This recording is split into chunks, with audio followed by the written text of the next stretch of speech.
One part sambar சாதம் recipe எப்படி பண்ணுறதுன்னு பார்க்கலாமா? குக்கரில் அரிசி பருப்பு கழுவி எடுத்து வச்சுக்கிட்டு வெங்காயம், தக்காளி, பூண்டு, பச்சை மிளகாய், அவரைக்காய், கத்திரிக்காய், கேரட், பீன்ஸ், மாங்காய் கொஞ்சமாக புளி ஊற வச்சுக்கணும்.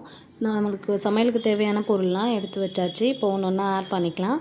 ஃபஸ்ட்டு வெங்காயம், எனக்கு வெள்ளை வெங்காயம் கிடச்சிது, அதனால் வெள்ளை வெங்காயம் கொஞ்சம் சாம்பார் வெங்காயம் ஆட் பண்ணியிருக்கேன். அது கூடவே தக்காளி, நம்ம எடுத்து வச்சுருக்க காய் எல்லாமே ஒன்று ஒன்றா ஆட் பண்ணிடலாம்.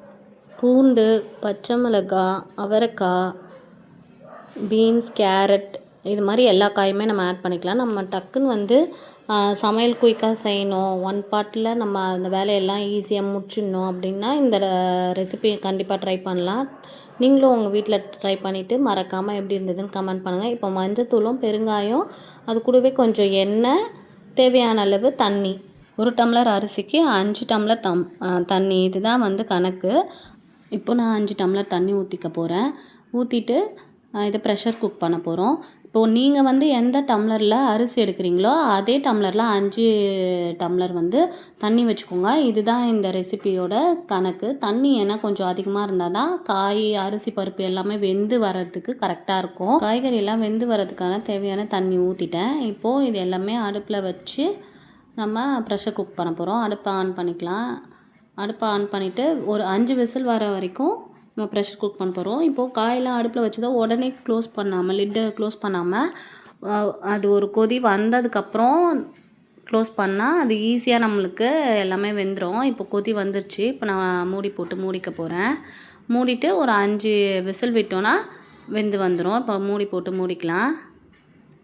இதுக்கு சைடில் ஒரு தாளிக்கிறதுக்கு பவுடர், நம்ம சாம்பார் பவுடர் வீட்டிலேயே ரெடி பண்ண போகிறோம்.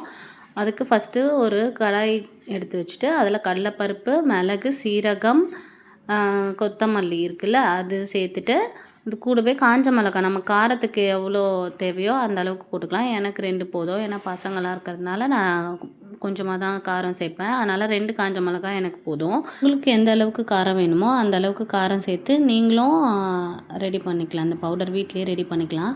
ரெடி பண்ணிவிட்டு நம்ம அரைச்ச பவுடர் மீதி இருந்ததுன்னா கூட ஸ்டோர் பண்ணிக்கிட்டிங்கன்னா அடுத்த டைம் அதை யூஸ் பண்ணிக்கலாம். இப்போது வறுத்தாச்சு, அதை ஒரு ஓரமாக எடுத்து வச்சுக்கலாம். இப்போ வேகத்துக்கு வச்சுருந்தா அரிசி, பருப்பு, காய்கறி எல்லாமே விசில் வரப்போகுது. இப்போது விசில் வருது.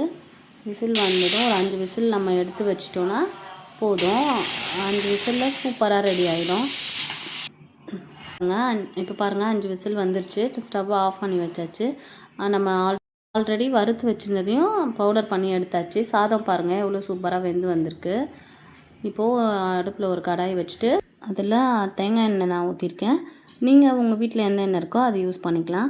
கடுகு, வெந்தயம் போட்டு நல்லா பொரிஞ்சதும் கருவேப்பிலை, கொஞ்சோண்டு வெங்காயம் கட் பண்ணி வச்சுருக்கேன், அதுவும் போட்டு நல்லா வறுத்துக்கலாம். அது நல்லா வதங்கி வரட்டும். அதுக்கப்புறம் அது கூட நம்ம ஆல்ரெடி வறுத்து அரைச்சி வச்ச மசாலா பொடியை ஆட் பண்ணி, சாம்பார் பொடியை ஆட் பண்ணி கொஞ்சம் அது பச்சை வாசனை போகிற அளவுக்கு வதக்கி விட்டுருங்க. அப்புறம் புளி தண்ணி ஆட் பண்ண போகிறோம். புளி தண்ணி சேர்த்துக்கலாம். புளி தண்ணி தேவையான அளவுக்கு ஆட் பண்ணிவிட்டு அது கூடவே நம்மளுக்கு எவ்வளோ தண்ணி வேணுமோ அது சேர்த்துக்கலாம். நான் இதில் மாங்காய் ஆட் பண்ண போகிறேன்றதுனால புளி மட்டும் கொஞ்சம் கம்மியாக ஆட் பண்ணியிருக்கேன். நீங்கள் மாங்காய் போடல அப்படின்னா இன்னும் கூட கொஞ்சம் புளி தண்ணி எக்ஸ்ட்ரா ஆட் பண்ணிக்கலாம். இந்த தண்ணி நல்லா கொதித்து வரும்போது நம்ம மாங்காய் ஆட் பண்ண போகிறோம். மாங்காய் கொஞ்சம் நேரம் கொதித்து வேகணும். அதனால் நம்ம அந்த தண்ணி கூடவே ஆட் பண்ண போகிறோம். இதுக்கு தேவையான உப்பு இப்போ நம்ம சேர்த்துடலாம். பாருங்கள் மாங்காய் நல்லா கொதித்து அது கூடவே நல்லா வெந்து வந்திருக்கு. இந்த தண்ணியை நம்ம ஆல்ரெடி வேக வச்சுருக்க பருப்பு, காய்கறி கலவையில் ஊற்றி நம்ம கிண்ட போகிறோம். கிண்ண பாருங்கள் சூப்பராக நம்மளுக்கு இப்போது சாம்பார் சாதம் ரெடி ஆகிடுச்சு.